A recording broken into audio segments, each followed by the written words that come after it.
اللہ کے سوا کوئی دوسرا ہر جگہ حاضر و ناظر اور ہر جگہ موجود نہیں، خواہ انبیاء ہوں یا ملائکہ ہوں یا اولیاء ہوں۔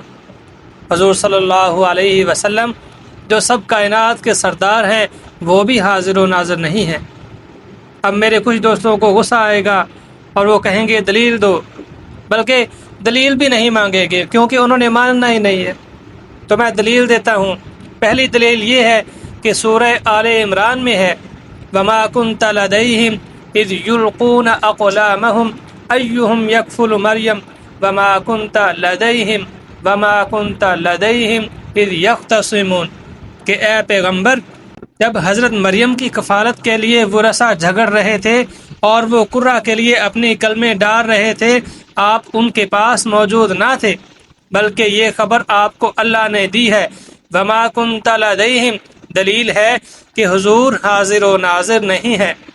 دوسری دلیل یہ ہے کہ سورہ یوسف میں ہے وَمَا كُنْتَ لَدَيْهِمْ إِذْ أَجْمَعُوا أَمْرَهُمْ وَهُمْ يَمْكُرُونَ کہ اے پیغمبر، جب حضرت یوسف علیہ السلام کے بھائی مشورہ کر رہے تھے اور حضرت یوسف علیہ السلام کے خلاف تجاویز کر رہے تھے، آپ ان کے پاس نہ تھے، یہ خبر بھی آپ کو اللہ نے دی ہے۔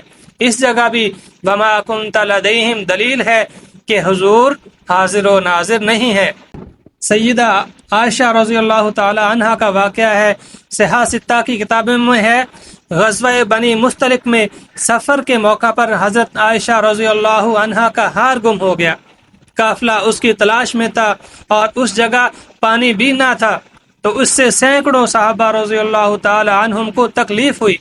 تو اس وقت تیمم کی آیت اتری، تو ایک صحابی رضی اللہ تعالی عنہ نے کہا اے خاندان ابو بکر، تم پر رحمت ہو کہ تمہاری تکلیف کی وجہ سے اللہ نے یہ رحمت فرمائی کہ تیمم کا حکم اتار دیا۔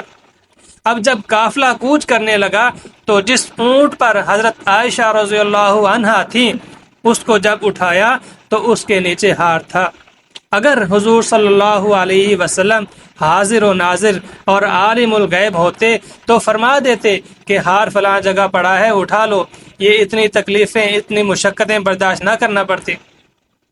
اللہ پاک ہدایت عطا فرمائے اور سمجھنے کی توفیق عطا فرمائے۔